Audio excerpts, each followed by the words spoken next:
And they think,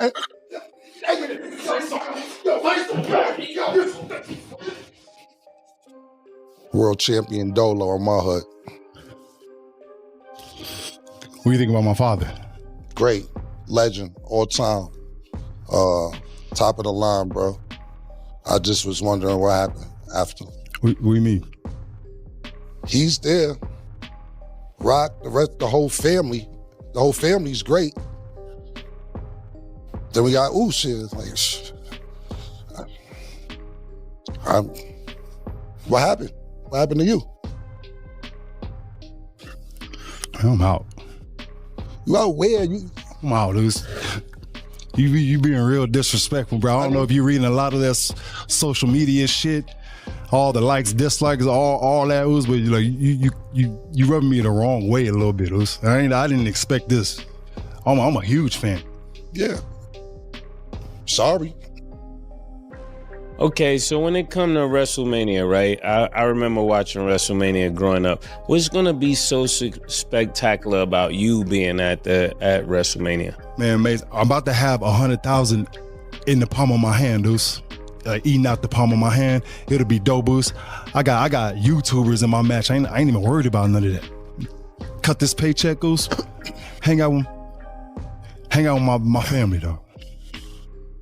Well, listen, Mace, I don't have any more questions. Nick, I'm more mad at you because you keep bringing Saturday WrestleMania niggas here and you don't bring us a Sunday WrestleMania. Say less, Cam. I ain't got to be here. here. My producer, bro. You keep bringing Sunday. I need a Sunday WrestleMania. I don't smell what the Oos is cooking.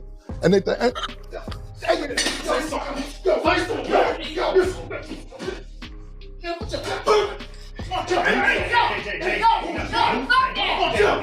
It's me. He tripped, man. He tripped. He tripped.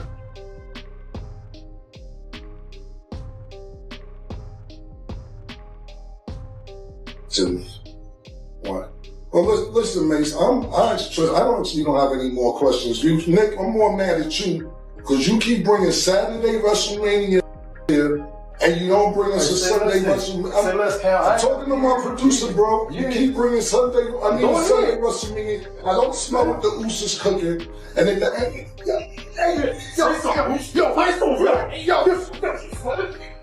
man, what's up, What's up?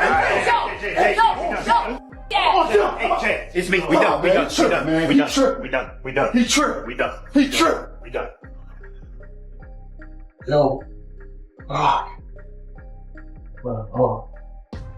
Now you want to go and use me for a publicity tour when you got WrestleMania this weekend. I know I'm the biggest name that you had a fight with in a long time. I'm probably the biggest name that you ever had a fight with because you're not your father. You're not The Rock. You're the weakest nigga in the bloodline. Things escalated fast, like real fast on It Is What It Is, and it low-key caught everybody slipping. 1 second, Cameron is just posted up, talking smooth, vibing like it's any regular segment, then boom, everything switches up. Out of nowhere, Jey Uso storms in and yanks Cam straight out of the chair. Hold up, it looked like a scene straight out of Paid in Full. The whole moment felt chaotic, quick, and just aggressive enough to make you rewind like, wait, what did I just see? Now listen to this, because this part matters. Cam was already counting down right at the beginning. That tiny detail, yeah, it hinted that something was about to go down. So nah, this wasn't random at all. It was clearly mapped out. But even then, the way it played out still had that gritty, almost believable edge. Meanwhile, Mace is right there watching everything unfold, and people immediately lock in on his reaction. Some folks were like, why isn't he jumping in? While others were like, nah, he's moving differently these days. Still, you can't lie, fans expected at least some kind of response to match that energy. But let's keep it real for a second. This moment did exactly what it needed to do. It went viral, had everybody talking, and turned that episode into something way bigger than your average show. In today's content game, moments like this hit harder than anything else, and Cam definitely knows that. He's not just playing in the music lane anymore. From interviews to viral stunts, and now adding that WWE type flair, he's showing he understands how to stay in the spotlight. Because at the end of the day, attention is the real currency. Streaming checks don't land like they used to, so plays like this are calculated. And tying it into WrestleMania weekend, girl, that just amplified everything. So whether people believe it was scripted or not, you can't deny one thing. It worked. Now everybody's watching, waiting to see what move comes next after that setup. What's good, Trish Murder? What's Yo, up? what's good, man? Everything good. How you doing, brother? Long day, man. You been good? Little headache. It's all good, you know. I bounce back quick. I'm resilient, man. We had this convo. I'm resilient, but you know, we gonna see what happens this weekend because I know I'm not letting niggas to Vegas without seeing me. So we'll take care of that before the weekend's over. I know that for sure. Well, we're gonna have. Trish, you went off the top rope like Jimmy Fly Snooker. I know I should have jumped into the pile, but I didn't want to hurt Cam. I was worried. I was already hurt. You were at the bottom of the pile. Yeah, man. Well, thank both of you guys, man, because when I did accuse Murder and not coming to help me out, but then when I seen the footage, I see you still move kind of fast. Pause, man. You was over there. You know what's crazy though? People still saying you ain't moved fast enough. No, was never satisfied. But I tell you one thing, I see a few people from the bloodline that's upset. Listen, man, don't be mad at the facts. Be mad at the resume. And like I said, I'll see y'all this week at WrestleMania. I'm pulling up. I'll be there. Well, we got to get to that because after the altercation yesterday morning, we got to get to the elephant in the room. Jey Uso has been popping off. He went on Shannon Sharp's podcast, and he pretty much said that you had it coming, and he'll do it again. He also said you were on a motor wheelchair, and he said, what the hell is wrong with him? Is that why it went left? Like, I guess I'm, as the person that was in the middle, I get what happened, and like, what are you gonna do at WrestleMania? Well, listen, first of all, he's talking about my scooter. I'm in a casino all day. The casino's big. I like to ride around all day on the scooter. If I want to ride around the scooter, that ain't got nothing to do with him. He just see me on the scooter and assumed something was wrong. As you can see, Jay, I was up and ready. Pause. That ain't got shit to do with shit. Now you want to go and use me for a publicity tour when you got WrestleMania this weekend. I know I'm the biggest name that you had a fight with in a long time. I'm probably the biggest name that you ever had a fight with because you're not your father. You're not The Rock. You're the weakest in the bloodline, Oos. And that's just, it is what it is. And we'll see what happens at WrestleMania. I can't tell you what's going to happen, but I will tell you that something is going to happen. But I seen him on this little press run. But you notice that, Trish? You notice that, Well, Murder already know. When you the big fish, that's what's going to happen. You got WrestleMania, you fighting against Logan Paul, Speedo. They got to talk about Killer, but it's all good. I'm going to give your ass something to talk about. Can't wait. Can't wait, because I know one thing, he won't leave Nevada. He won't leave the state without talking to seeing me. He's a lot smaller than I thought. Yeah, little man. Sucker punch me and shit. It's all good. Little ass I got him. Roman Reigns is a lot bigger than him. The Rock's a lot bigger than him. Yeah. I didn't even know that was him. I thought that was his, like, cousin or something. Yeah, he thought he was the mascot. Yeah. He looked like the mascot. Little nigga. It's all good. Murder, you gonna be the manager? I got to come out. I'm thinking about right now, what's my wrestling move? Well, look, don't trust me, you ain't gotta do too much. You could just manage me. Bobby the Brain Heenan. You know, we're a little older, so we know those Lou Albino, all them, man. I don't even know the new managers like them, but shout to them. But I'll tell you one thing's for sure, two things for certain. Ass will be kicked and it won't be mine. And thank you, Trish. I know you here basically, you're part of the show all year round, but I know you're filling in, and for you to jump up that quick and be on my team, man, I appreciate that, because a lot of other people may not have done that. I'm not sure, but I'm just saying you move quick. You was on point. All day, every day. I was ready to go Rey Mysterio Jr. on that ass. There you go. You know what I mean? There you go. Hiya! Yeah, because I ain't gonna front. My female friends, they was like, yo, it's Trish for me. That's all I was getting. Now hold up, this is where things really level up, because Cam'ron didn't go silent after that moment. The second that clip started going crazy online, he slid right back onto It Is What It Is and addressed everything head on, turning that situation into something even bigger. He made it clear real quick he wasn't brushing it off, but at the same time, he leaned straight into the spotlight. Cam started calling out how Jey Uso has been on a full press run, basically saying he's using Cam's name to build buzz before the big event, and that's when he dropped that line, calling him the weakest in the bloodline, even name-dropping The Rock for comparison. Now listen, that right there shifted the whole tone, because suddenly it didn't feel like jokes anymore. It felt like he was building towards something. Cam even spoke on the scooter situation, saying nothing was wrong, he just moves like that in big venues. He made it clear he was solid, on his feet, and not ducking anything. Then he took it up another level and said it plain and simple, I'm pulling up. Yeah, he was talking about WrestleMania weekend in Vegas. And that's when people really started paying attention. Because now it's not just a viral clip, now it's turning into a full storyline, and you could hear it in how he was talking.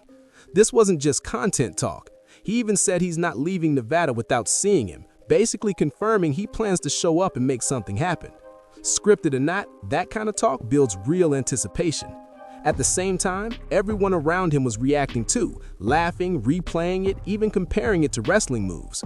That energy, it blurred the line between real tension and pure entertainment, and that's exactly what keeps people hooked. Cam flipped the whole situation perfectly. What started as him being dragged out of his chair turned into him controlling the narrative, calling the shots and setting the stage for what's next. Because now it's not about what already happened, it's about what's about to go down when he actually shows up. As the conversation kept rolling, you could see Cam really settling into the moment and turning it into a full show. The vibe shifted from reacting to building something bigger. He started breaking everything down calmly but confidently, even addressing how it looked from the outside. When people questioned the scooter, he cleared it up simply. He's in massive casinos all day, so that's just how he moves, nothing deeper. But then, boom, he circled right back to Jey Uso and kept that pressure on him. He pointed out how Jey has been everywhere. Interviews, appearances, keeping his name buzzing, and Cam flipped that into motivation. In his words, when you're the big fish, people are going to use your name to stay relevant. That's when things got deeper, because now it wasn't just about that one moment anymore. It turned into a conversation about status, visibility, and who's really benefiting from all this attention. At the same time, listen to this. The people around him started feeding into it, cracking jokes about how everything played out, and even pointing out how fast certain reactions happened. You could hear them going back and forth about who jumped in quick, who froze up, and how it all translated on camera. And that kind of back and forth made it feel way more authentic, even if it's all entertainment. It gave the audience multiple angles to break down rather than just one basic storyline. They even started throwing in wrestling comparisons, bringing up that high energy, top rope type of vibe, and imagining how this could escalate if it really hits that stage. Meanwhile, Cam stayed locked in on the same message the entire time. He's not dodging anything, and he's ready for whatever comes next. He even hinted at possibly having a move of his own, hold up like he's really considering stepping into that world for real. And that's where it gets interesting, because now this doesn't feel like just promo talk anymore. It's starting to come across like a setup for a real moment, something like could actually play out in front of a live crowd. So now everything is building toward that weekend, and people are watching closely to see if this stays talk or turns into action. At this point, everything is lined up perfectly, and the tension is right where it needs to be. What started as a crazy moment on It Is What It Is has now evolved into a full storyline heading straight into WrestleMania weekend. Cameron made it clear he's not letting this slide, and the way he's talking, it sounds like he really plans to show up and stand on it. He already said something's gonna happen, and that alone has people locked in waiting to see how far this really goes. At the same time, Jey Uso has been keeping his side active too, doing interviews and continuing to speak on it, which just adds more fuel to the fire. Now, both sides are playing their roles, and it's building that anticipation exactly how big moments are supposed to. What makes this even crazier is how it blends two different worlds. You've got hip-hop culture colliding with wrestling entertainment, and both sides know exactly how to create moments that grab attention. And let's be real, this timing, yeah, it's not random. Everything is happening right before one of the biggest stages possible, so every move, every quote, every reaction feels intentional. Even the small details, how people reacted in the room, how the clip was filmed, how fast it spread, girl, all of that feeds into the bigger picture. It keeps the audience guessing, debating, and coming back for more. Now, the real question is simple. Does Cameron really step into that WWE space and make his get back? Or is this just a clean promo rollout? Because if he really shows up and gets involved, this goes from content to a moment people will be talking about for a long time. Either way, one thing is clear. This whole situation did exactly what it was supposed to do, and now everybody's watching closely to see how it unfolds when the lights come on. So now, it all comes down to timing and execution. What started as a wild moment on It Is What It Is turned into a full rollout, and now all eyes are locked on what Cam'ron actually does when he touches down. Because let's be real, the way he's talking, he's not just playing this up for content. He said it himself. He not leaving Nevada without seeing me. And hold up, that line alone lets you know he's got something lined up. Whether it's a quick pop out, a moment on stage, or something more hands-on, people are expecting something to happen. And on the flip side, Jey Uso isn't easing up either. He's been talking about it, moving around, keeping that same energy alive, and that's exactly what's keeping the tension building heading into WrestleMania weekend. This is one of those moments where strategy and entertainment collide perfectly. Both sides know exactly what they're doing. Both sides are benefiting from all this attention, and the audience is stuck right in the middle, trying to figure out what's real and what's part of the act. And that's why this is hitting so hard. It keeps people guessing without showing too much too soon. But now, I gotta ask you, do you think Cam'ron really steps into that WWE space and makes his get back, or is this just a clean promo rollout? And what do you think about how this whole thing was put together? Was it creative, or did it feel a little too obvious? Drop your thoughts in the comments, hit that like button, and don't forget to subscribe if you're rocking with the content.